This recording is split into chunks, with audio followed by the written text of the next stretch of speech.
Hello and welcome back to Cooking with Kragger. On today's episode, we're going to be making Focaccia bread. Is that how you say it? Focaccia bread? Well, Focaccia bread? there was a show back home where they would say, Jacquard Fakari rug. Was it a what? It was like an SNL show. Oh, okay. So we're going to be doing two things. We're going to be making a Focaccia bread. This is the first time I've ever made bread. I've never done this before. I don't even think I made it in cooking school, to be honest with you. No, I never did. But we need something to go with the dip. Yeah. We're also making a garlic Parmesan dip, which is almost exactly like the garlic Parmesan dip you can get from Earl's restaurant. And it's so good. So it's a great accompaniment. I still can't say that word. Accompaniment to the Focaccia bread. And both these recipes are pretty easy. So I guess we'll get going here. So for the garlic dip, you just have to combine all of the ingredients, stick it in the fridge for at least 4 hours so everything can kind of get the flavors distributed throughout. And then it'll hold up to 5 days, I think it is. And I guess it's even better to have it overnight, right? Before you use it. Yeah. The key thing that's going to give this the flavor is the malt vinegar. So that's the one thing that you want to make sure you get with this recipe. That malt vinegar gives it that tanginess that tastes so much like Earl's creamy Parmesan garlic dip. Garlic Parmesan dip. Sure, let's call it that. Okay, so you need 1 1/4 cups of mayo, all-purpose mayo. All-purpose? You need a 1/2 cup of sour cream. And I guess you're just putting it in a container that we can just store it in straight away instead of a bowl, then a container. Exactly. Okay, I'm going to put my malt vinegar in. Not going to mix it yet. You also need, so the recipe calls for 1/2 cup. This is just a little over 1/2 cup. You can add more if you want it a lot of Parmesan cheese in there. But the key thing here is to get that shredded Parmesan cheese. So if you can see, you want those little bits in there. You don't want that powdery stuff. You want, proper shredded. Is that shredded? I guess it'd be grated? Shredded, right? Grated Parmesan cheese. Teaspoon of sugar, just to give it a bit of sweetness, because there's a lot of savory flavors in there. For balance with the malt vinegar, I guess, right? Yeah. And the amount of pureed garlic you want to put in is up to you. I didn't chop or puree this garlic myself. We just bought the stuff in there. You shouldn't be saying that we've cheated and didn't do the garlic. Oh, okay. I'm going to edit that part out. You need a splash of milk or cream, just to give it a little bit of moisture, because it's going to be getting pretty thick there. And then you need dried oregano and dried basil. You can put as much as you want in. I would say go at least with a good pinch. Why did you just spoon it out? And this is the basil here, so the oregano is already in. Yeah, don't just tip it in from if you open up the lid. Otherwise you could end up with a 1/2 cup. And you should never do what I was doing, just pounding on it, trying to get the herbs in there, because if the top ever pops off, you're getting the whole jar in there. Yeah, let's mix this around. And I guess it's like it's thick but it's loose. Yeah, exactly. Okay, so I think that's mixed pretty good. So we're gonna cover that up, put it in the fridge for at least 4 hours. Okay, put that in the fridge. Put you up there, and we will get the station ready for making our dough. So the first thing you need is 4 cups of flour. All-purpose flour will work fine. So I'm just gonna do this right out of here. And we'll just put it through our little sieve. You want to get all the bugs out. There's no air bubbles in there. It's okay. We're good. Yeah, we don't have a very big sieve. No. The bowl you want to mix this in, this is a very, very sticky dough. So you're going to want to make sure you have a bowl that, a glass bowl would be good. I think stainless steel is probably not bad, but a plastic one, you might get a lot of stickage there, so I don't know if that's really good. Yeah. How many is that? 5? 3?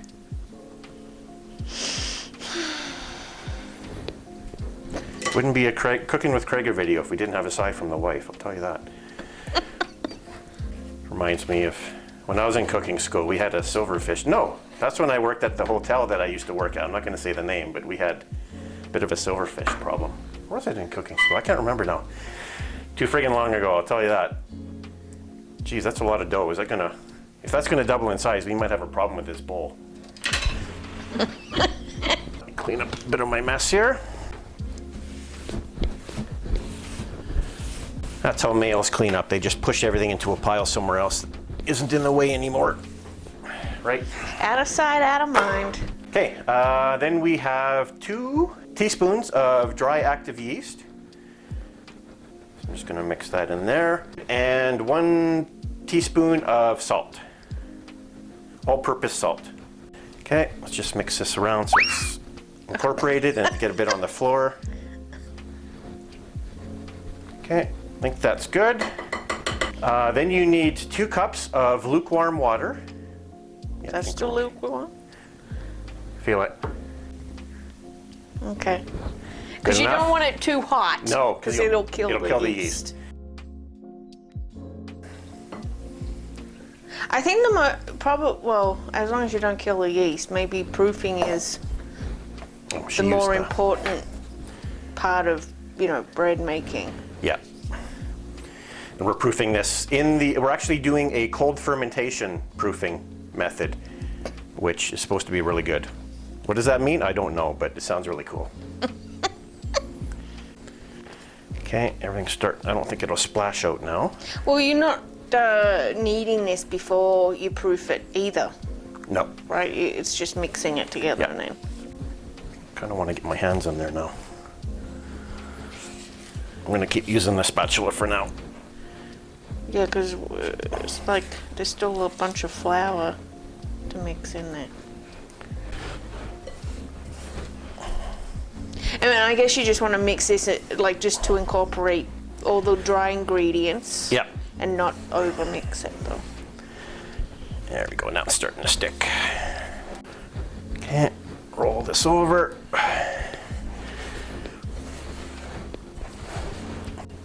You could probably put a little bit more. A little bit more water in there? Yeah. Let me just go with this and see if we get what we need. Because, I mean, I haven't made much bread, but I'm pretty sure it says if it is too dry, you can just add a teaspoon or 2, right? I think we're okay here. Oh yeah, look how sticky that is. Yeah, that's more what we're looking for. I don't know how I'm going to get it off my hand though. I would probably leave it now, Craig. Yeah, don't want to overmix it, right? Okay. Can you kind of make it into a ball? Or not? It's pretty sticky. If I had flour in my hands, yes, I could definitely do that, but... Okay, we'll just leave it, I guess. Okay, I think we'll just, that's not, I can't get this off, so.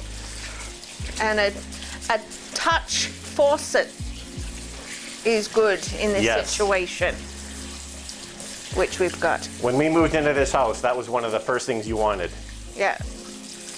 Well, with baking and stuff, you get your hands dirty. But it was more for you, and now I'm doing quite a bit of the cooking. Yeah. Well, so you should. You've been to cooking school too. Shut up. So we need to cover that. You don't put oil? Well, yes, we do. Sorry, thank you. You got to put some oil on it, or else it's going to dry out. And I'll let you know right now, there's going to be a crap load of olive oil used in this recipe. Make sure it gets underneath as well. And this will help it from sticking to the bowl. Oh, see, now it's kind of forming in a ball.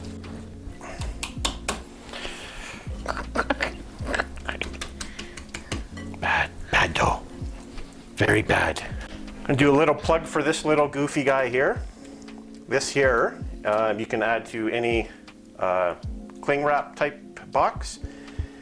It'll cover the saw that's on there. The serrated teeth. Thank you. And it actually works really well once you know how to do it. Alicia had to teach me a couple times how to do this. So slide that plastic across, lift it up, and you're done. There it is. We will see you in 18 to 24 hours. Digging his underhook. Good job here. He's got double underhooks now. With so much time being spent. Huge look from Popovich. He's out. Those are No, right hand up top. Puree in trouble. Oh, deep in the water trouble. He is down. That's it. Deep there. Jackson shut down. Connor trying to get out of it. Connor's in serious trouble. 1 minute on the clock. Diaz gets them out. My goodness. Now he's got the back. That's it. He's got the check. Diaz. He's out. Okay, it has been over 24 hours since we've had the dough in the fridge doing a cold ferment or proofing, I guess. So let's take a peek at it and see how it looks. It's definitely gotten a bit bigger.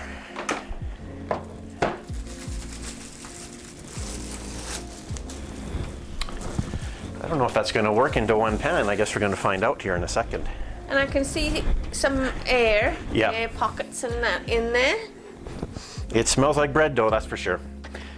What I need to do now is Fold the dough. fold it. She calls it deflating it, which I don't know if is the right term or not, but Yeah, you punch it, get rid of the air. okay, so I guess we have to deflate it. So I'm going to try to, oh, looks like the oil's a bit hardened on the edges there. I guess it's been in the fridge, though, Yeah. right? So hopefully I greased this bowl well enough that it's gonna, I just want to make sure it's loose from the glass before I start. Ooh, it's really cold too. Okay, now what she does is sort of this. Folding it. So I guess like other bread doughs, you punch it to get rid of the air, but this one you just folding it. Yeah, I don't know if you want to lose much of the air because you kind of want that puffiness and air bubbles in there for a good focaccia, right? But you're proofing it again anyways. Yeah, that's true.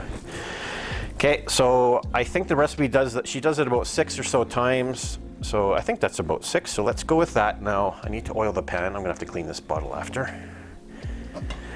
I'm gonna spread this around. I wanna make sure we got it covered. It shouldn't stick to this pan because these are those amazing Pizza Hut pans we had in our other videos. And nothing really sticks to those.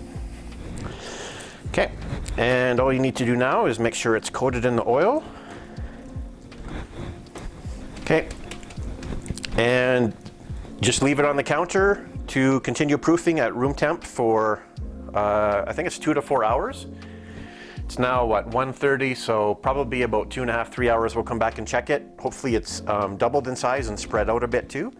I guess too, if you've got a cold room and you've got a proofing drawer in your oven, you could possibly use that too. We right? actually have it on ours, We but I'm do not have going to that do it. option. Yeah, I want to follow the recipe exact in case if something goes wrong. I want to be able to pinpoint what went wrong and not something that I changed. So, yeah, we'll be back in 2.5 to 3 hours. We'll put our seasoning on and we'll put our little dimples or holes in it, which I'm looking forward to because it looks like it's really cool to do it. And then we'll stick it in the oven and bake it. See you in a bit. Okay, it's been just about 3.5 hours we've let this proof. As you can see, it's spread out and actually grown quite a bit, so that's good. Now what I want to do is add my flavoring, and then we're going to poke the holes in it, and that's going to help get the flavor down into the bread itself and give it that rough, bumpy focaccia type topping. So if you can get the flaked sea salt, that's best, but I'm actually going to put a little more oil on first. Just get a little more oil. Yeah, there's definitely a lot of oil in this.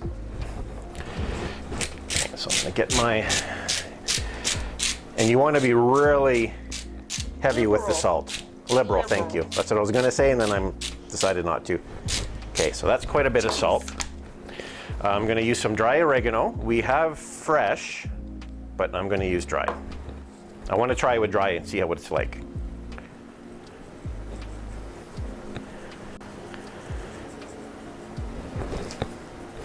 Okay, I think that should be good for that. And we've got some dry rosemary leaves.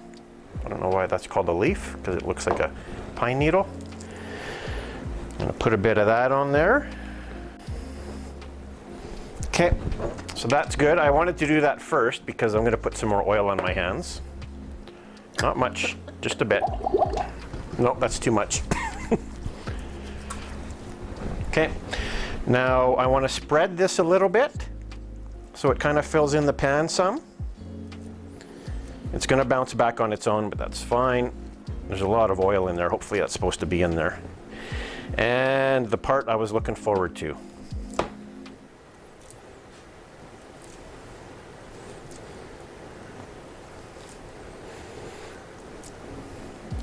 As you can see, we got a few air bubbles coming up, so that means there is the gases. Big one there. Yeah. Near you. We've got the gases in the bread, so I think this is going to end up being really good. I think that's good, hey? I don't know what else I need to do. Okay. Oh, I could have preheated the oven. That would have been handy. Oh. So I'll do that. I'm going to get the oven preheated. Then we're going to shove that in there. You need it at 425. Sorry, let me turn the tap off. You need the oven at 425 Fahrenheit, and this is going to take about 20 to 25 minutes. So let's get that going. As you can see, we got some Greek potatoes on, and we're going to be doing a pepper steak. We're going to share a pepper steak with it tonight. So if you haven't seen those recipes, check them out. But yeah, we'll get that preheated, we'll get that shoved in, and we'll see you after it's been in for 20 minutes. Hopefully that's going to be enough, but we'll see you in 20 minutes.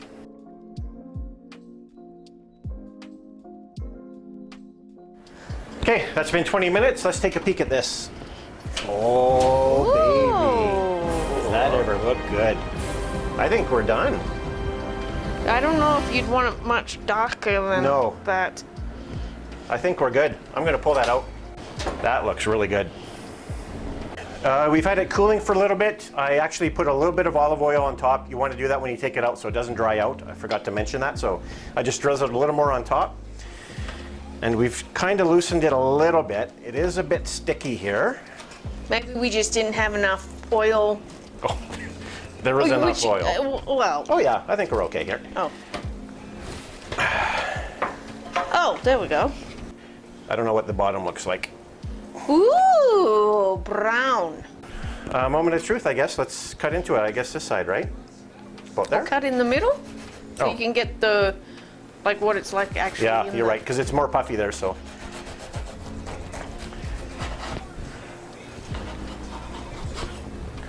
Moment of truth, baby. Not quite as airy as I was thinking it might be, but that does look like focaccia bread. Again, this is your first time making any kind of bread. Well, I guess we got to do a taste test too, Yeah. right? Oh, it's still steamy. Yeah. She's still a hot one here. Yeah, so it's very springy. That just tastes like bread. Maybe a bit of olive oil in there, but it's definitely crispy on the top. Try it with the dip. I'll go with a little more of the bottom piece here.